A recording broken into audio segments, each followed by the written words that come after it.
Scheinmovna is gewesen, schwarzer Sekret. Hola oyentes de Radio Sefarad y bienvenidos nuevamente a Yidishlandia, esta sección que hacemos de la mano de Ángel Luis Encinas Moral. ¿Qué tal, Ángel? Bien, buenas tardes, queridos oyentes. ¿Qué tal, Jorge?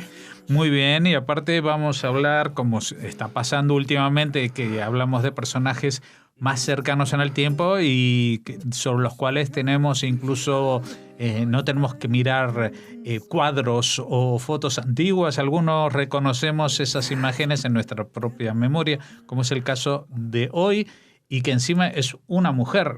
¿Es la primera o ya hablamos de alguna mujer? La segunda, ya hablamos de Rosa Luxemburgo. Hoy vamos a hablar de una judía kievita llamada Goldie Mavovich. Bueno, como se llama Goldie, ya la gente puede tener alguna idea de que Goldie se transformó en Golda y Golda se casó y se transformó en Meyerson. En Meyerson y luego en Meir. Golda Meir. Que fue primera ministra, jefa de gobierno de un país en guerra, porque vamos a ver, sí había habido antes primera ministra, creo que en la India, Indira Gandhi, creo que había estado antes, pero en el momento que Indira Gandhi estaba al frente de su país, por más enorme que fuera, no estaba en guerra ese país. No. Y se adelantó a la señora Thatcher, que tuvo una mini guerra contra Argentina por las Islas Malvinas o Falkland, pero Golda estaba en ese mundo de hombres generalmente, y también igual tenía algo que ver con Rosa Luxemburgo, por el carácter o por la afinidad, alguna no. No creo. Era muy, muy distinta, yo creo. Uh-huh. Pues cuéntanos. Entonces, ¿cómo era? Goldie nació el 3 de mayo de 1898 en la ciudad de Kiev, que entonces hoy es capital de Ucrania, pero entonces pertenecía al Imperio Ruso. De hecho, era la tercera o la cuarta ciudad de este imperio. Uh-huh. Su padre, Moshe, era un carpintero que tenía, cuando ella se nació, 6 hijos. Uh-huh. Y luego tras ella tuvo otra. O sea, en total eran 8 hermanos. Eran 8 hermanos. Las condiciones de vida eran tales en aquella época que se murieron los 5 hermanos varones que tuvo de enfermedades y de privaciones. Uh-huh. Y solamente quedó la hermana mayor, Shaine, Golda, y la pequeña Sipke. Pero la situación económica era tal que los padres, Moshe y Blume, tuvieron que emigrar en 1903 a Milwaukee, en Wisconsin, en Estados Unidos, teniendo que dejar a las hijas en casa de una tía materna en la ciudad de Pinsk, que actualmente pertenece a la República de Bielorrusia. Uh-huh. Golda, o sea, no tenían ni dinero para llevarse a sus hijas a América. Exacto, porque además, como todo el mundo que ha estudiado un poco el problema de la inmigración judía rusa a los Estados Unidos, sabe que comprar un pasaje en aquella época costaba, para un bolsillo modesto, una auténtica millonada, vamos, era muchísimo dinero, porque no inaccesible. No era un viaje directo, había que coger trenes, carretas, barcos, no uno, sino muchos, hasta llegar a algún puerto como en Inglaterra, que se pase algún barco a Estados Unidos. Claro, porque aquí tenían que ir concretamente desde Kiev hasta Odessa, que es un viaje. Hombre, hoy son 400 kilómetros, pero en aquella época hacer esa distancia era evidentemente un esfuerzo grandísimo. O sea que los padres se fueron, pero luego ya sabemos que Goldie llegó a Estados Unidos en algún momento de su vida. Goldie, tras pasar 3 años de hambre y penalidades porque tanto Sheine como Goldie le daban la comida a Sipke, la pequeña, para que pudiera crecer en condiciones normales. De hecho, en las memorias de Golda Meir, Mi vida, ella dice, refiriéndose a estos 3 años en Bielorrusia, dice, siempre sentí frío por fuera y un enorme vacío por dentro. Es decir, como consecuencia de la rigurosidad del clima, ¿verdad? Y del hambre que estaban pasando en ese momento. ¿Por qué se van a Estados Unidos? Pues no porque las reclamen los padres, sino porque la actividad revolucionaria que estaba llevando a cabo Sheine en los círculos sionistas locales, pues la puso en el centro de atención de la Hranka, la policía política zarista, y por eso tuvieron que marcharse a los Estados Unidos con los padres, pagándoles el viaje los familiares maternos con los cuales habían convivido.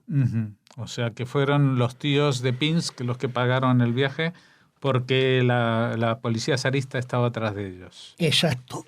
Es decir, empezaban ya... O sea, no solamente pasaban frío y hambre, sino que encima les perseguían. Exacto. Empezaba ya la represión zarista a ponerse en marcha. Evidentemente, el viaje desde Pinsk hasta Estados Unidos debió ser una auténtica... Sí, pero si los padres fueron en tercera categoría, estas habrán ido en quinta. Estas debieron ir, yo me imagino, encima de los baúles en cubierta o donde pudieran, pues yo qué sé, las 3 o 4 semanas que duraría entonces ese viaje, es decir, en unas condiciones bastante duras y me imagino que pasando frío y pasando hambre también, hasta que llegaron a Milwaukee. Allí cambió... ¿Eso qué año era ya? El año... Esto estamos hablando del año 1906. Justo ya un año después de haber empezado la primera revolución rusa. ¿Y qué edad tenía para entonces Golda? Golda tenía entonces 8 añitos. 8 añitos. ¿Y la hermana mayor, la revolucionaria, cuántos tenía? 2 años más, 10. O sea que con 10 años tenían que huir de la policía zarista. Sí. ¿Con 10 años? Con 10 años ella estaba metida en Poalei-Sion. O sea, imagínate qué personaje, ¿no? Sí. Increíble. Eso, claro, a nosotros hoy nos suena raro, pero entonces era normal. Esa chica se dedicaba, evidentemente, no a hacer mítines ni a pensar en el sionismo, pero así a difundir octavillas. Claro. Y propaganda y periódicos. Por eso se tuvieron que marchar. Evidentemente, con 8 años, la llegada a los Estados Unidos debió ser bastante sorprendente. Surrealista, sí. Para los ojos de una niña que venía de la Rusia profunda de aquellos años. No obstante, ella se integró muy bien en Estados Unidos porque la madre, Blumen, tenía una tienda de comestibles. Y ella iba por la mañana a la Ford North School, que luego en el año 1979 fue rebautizada como Golda Meir School. Ah, mira tú. Y por la tarde, con 8 años, atendía a la tienda de la madre cuando ésta se iba a los mercados a buscar comestibles para vender al día siguiente en la tienda. Golda venía también con algo muy importante de Rusia, que era un bagaje multicultural importante. Ella a esa edad hablaba ruso, ucraniano y yiddish. Es decir, tenía una mentalidad hiperabierta. Y luego, a pesar de la situación que había en Rusia, ella fue capaz de integrarse bastante bien en el modo de vida americano, a través de la escuela. Terminada la primaria, en 1912 ingresó en la secundaria en la High Superior North School, en la cual ella sintió una gran preferencia por las ciencias sociales. Le gustaba el derecho, la sociología, las ciencias políticas. Y el primer año de escuela disfrutó muchísimo. Sin embargo, en 1913, la mamá le propone concertar la boda con un individuo judío que era bastante mayor que ella. Que entonces tenía 14 años, ¿no? Claro. O sea, seguro que era bastante mayor que ella.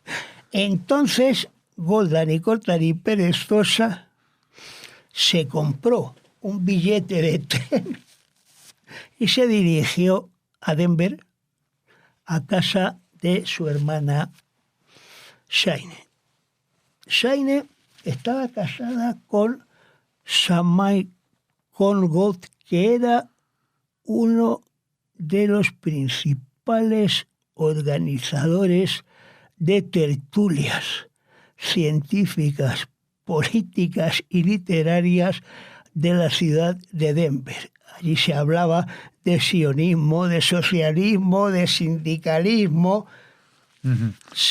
Volvemos a recordar que para ese entonces la hermana casada tenía 16 años. Sí, Tampoco sí. que tuviera la hermana de 30 años, ¿no? No. Sí, no, ya estaba hermana. casada y seguía con su actividad política. Y seguía con su actividad política. Y hablaban también de sufragismo, de marxismo, de anarquismo. Es decir, como dice Golda en Mi vida, sus propias memorias, dice, Denver fue el principio de mi verdadera educación. Uh-huh. Es decir, gracias a Denver, ella empezó a tener un conocimiento de la sociedad no solamente judía, sino también puramente norteamericana. En estas tertulias ella conoció a un pintor, Maurice Meyerson, el cual el 24 de diciembre de 1917 se convertiría en su marido. Uh-huh. Pero, mientras tanto, Golda termina la escuela secundaria y entra en la universidad actual de Wisconsin.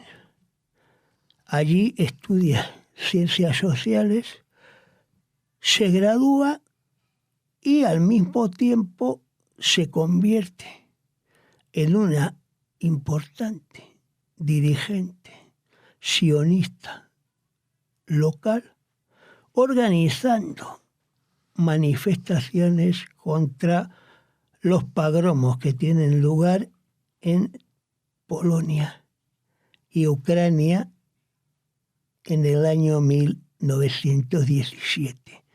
Gracias a ello fue elegida jefa de la comunidad política judía, por llamarlo de alguna manera, o del Consejo Judío Local de Milwaukee, y fue elegida delegada al Consejo Judío estadounidense.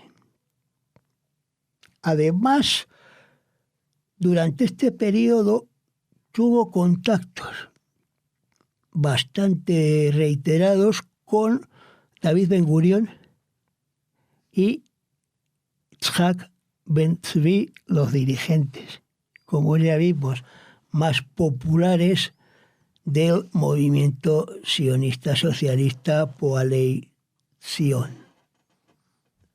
Al mismo tiempo, ella intentó ingresar en la Brigada Judía. Que era una especie de ejército dentro del ejército británico, ¿no? Exacto, que también los reclutaban obviamente en Estados Unidos. Pero Goldie se cogió un enfado para combatir en la Primera Guerra Mundial. Para combatir en la Primera Guerra Mundial, en el frente asiático. En el frente de Oriente Medio, por llamarlo de alguna manera, o en el frente otomano, como dirían en la época. Pero Goldie se llevó un disgusto muy grande cuando no la dejaron alistarse, por ser joven y por ser mujer. Tenía 19 años en estos momentos. No obstante, ella, al terminar la universidad, empezó a trabajar como profesora de Yiddish en la Yiddish Volksschule de Milwaukee. Y allí estuvo trabajando como tal hasta que en 1921 ella y su esposo decidieron hacer Aliyá a Eretz Israel.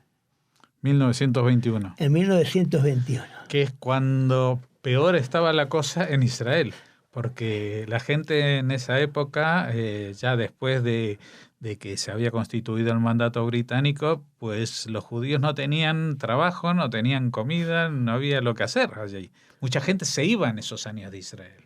Claro, era gente que emigraba sobre todo a Centro Europa buscando a ver si ahí podían buscarse la vida, aunque fíjate que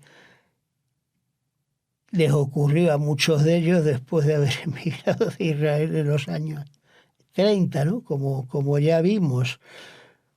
Goldie y su marido se trasladan primero a Tel Aviv y luego a Jerusalén, viviendo en un pequeño apartamento, y solicitaron ingresar en un kibutz llamado Mejavi en el norte de Israel.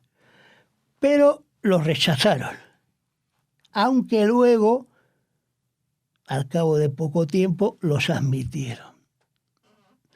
Allí pasaron un periodo desde el año 21 al 24. En ese periodo, Golda recogió almendras, plantó árboles, se dedicó a trabajar en la cocina y a atender también como enfermera a los niños pequeños que había en el kibutz. Ella recordaba en sus memorias estos años como uno de los mejores de su vida.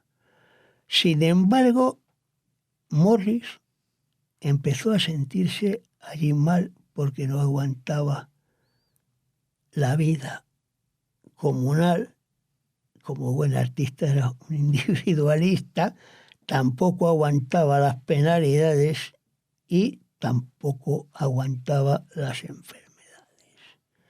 Con lo cual surgieron las primeras desavenencias. Entre ellos, incluso Golda quería tener hijos, pero Morris se negaba hasta que no abandonaran el kibutz. Esto lo hicieron, ya digo, en el año 24, y en Jerusalén tuvieron la suerte, a su regreso, de encontrar unos puestos muy bien cualificados y muy bien remunerados en la empresa constructora Solel Bonet, que sería la que haría prácticamente todo Israel hasta que llegara Begin al poder, si mal no recuerdo, en el 77. Y gracias a eso nacieron sus hijos en 1924, Menachem, y en 1926 Sara. Pero la situación en que estaban era tan dura, a pesar de los buenos puestos de trabajo y del salario que recibían, que Golda tenía que lavar los pañales de los niños del jardín de la infancia para que sus hijos no tuvieran que pagar la mensualidad del mismo. Uh-huh. Y aquí con esto vamos a dar final a esta primera parte de la vida de Golda Meir, cuando todavía era Goldie, como dices tú, claro. Cuando todavía al menos no era un personaje público, sí que ya se había gestado en ella, ya tenía todos los elementos básicos en la coctelera para crear un personaje que iba a ser trascendental para la historia de Israel, como veremos en las próximas entregas, porque yo sospecho que más que una segunda y última parte, habrá una segunda y una tercera.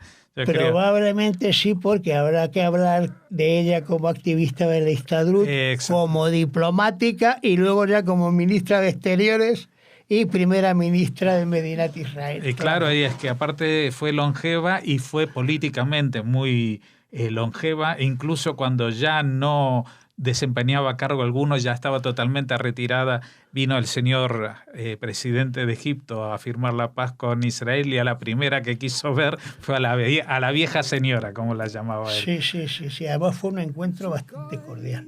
Exacto. Con Sadat. Bueno, pues hasta antes de llegar a Sadat tenemos mucho más de lo que hablar sobre Golda Meir y por eso dentro de 2 semanas volveremos a estar aquí en Yiddishlandia. Y nuevamente estaremos con Ángel Luis Encinas Moral. Muchas gracias. Muchas gracias, Jorge. Muchas gracias, queridos oyentes. Ratevet von Hunger mich erzint.